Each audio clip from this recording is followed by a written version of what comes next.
ശബരിമല സ്വർണ്ണ കവർച്ചയിൽ സർക്കാർ പ്രതികളെ സംരക്ഷിക്കുകയാണെന്ന് മുൻ കേന്ദ്രമന്ത്രി വി മുരളീധരൻ. കവർച്ചയിൽ CPM-നും കോൺഗ്രസിനും കൂട്ടുത്തരവാദിത്തമാണുള്ളത്. മുൻ ദേവസ്വം മന്ത്രി കടകംപള്ളി സുരേന്ദ്രന്റെ കരിക്കകത്തെ വസതിയിലേക്ക് BJP നടത്തിയ പ്രതിഷേധ മാർച്ച് ഉദ്ഘാടനം ചെയ്തുകൊണ്ട് സംസാരിക്കുകയായിരുന്നു വി മുരളീധരൻ. ശബരിമല സ്വർണ്ണ കവർച്ച നടത്തിയ CPM കോൺഗ്രസ് കുറുവ സംഘത്തിനെതിരായ പ്രതിഷേധ സമരത്തിന്റെ ഭാഗമായാണ് മാർച്ച് നടത്തിയത്.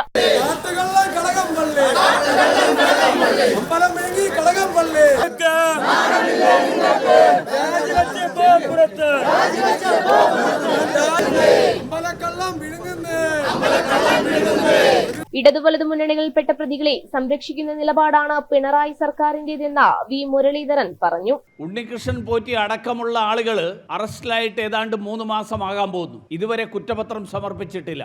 എന്താ SIT കുറ്റപത്രം സമർപ്പിക്കാത്തത്?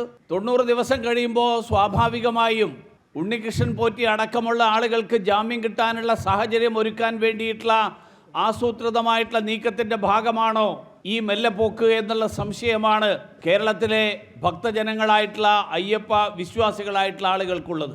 മാർക്സിസ്റ്റ് പാർട്ടിയുടെ നേതാക്കന്മാർ 2 പേര് നേരത്തെ തന്നെ ജയിലിലായി. അതിനുശേഷം മറ്റുള്ള പലരും ജയിലിലേക്കുള്ള വഴിയിൽ കുറേ പേരുണ്ട്. ചിലരെയൊക്കെ അറസ്റ്റ് രേഖപ്പെടുത്തി വെച്ചിരിക്കുകയാണ്. ഈ സാഹചര്യമാണുള്ളത്.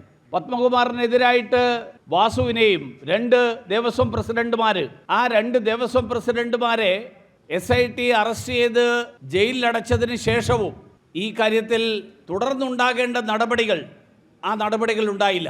4 മാസത്തിലധികമായി അന്വേഷണം തുടങ്ങിയിട്ട് എന്തുകൊണ്ടാണ് ഇതുവരെ കുറ്റപത്രം സമർപ്പിക്കാത്തതെന്നും അദ്ദേഹം ചോദിച്ചു. വെൺപാലവട്ടത്തു നിന്നും ആരംഭിച്ച മാർച്ചിൽ നിരവധി പേരാണ് അണിനിരുന്നത്. സിറ്റി ജില്ലാ അധ്യക്ഷൻ കരമന ജയൻ ഉൾപ്പെടെയുള്ള നേതാക്കൾ മാർച്ചിന് നേതൃത്വം നൽകി.